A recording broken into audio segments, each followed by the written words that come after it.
Month end வந்தாச்சு. So 30th டே என்ன நீங்கள் ரிஃப்ளெக்ட் பண்ண போகிறீங்கன்னா, இந்த ஒரு மாதம் என்னெல்லாம் பண்ணீங்க, என்னெல்லாம் உங்களுக்கு கற்றுக் கொடுத்துச்சு, என்னெல்லாம் தோல்வி உங்களுக்கு கற்றுக் கொடுத்துச்சு, என்னதான் சக்ஸஸ் உங்களுக்கு சந்தோஷம் பண்ணுச்சு, அது எல்லாத்தையுமே நீங்கள் ஒரு அனலைஸ் பண்ணுங்கள், பேப்பரில் எழுதுங்க.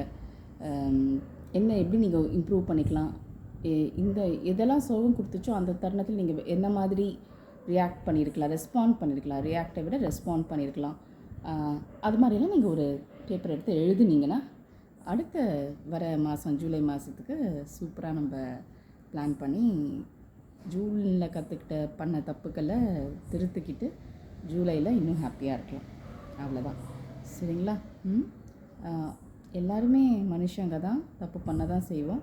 ஆனால் அதுலேருந்து கற்றுக்கிட்டு நெக்ஸ்ட்டு அடுத்து தப்பு பண்ணாமல் இருக்கணும். அதுதான் நல்லது எல்லாருக்குமே. வாழ்க வளமுடன்.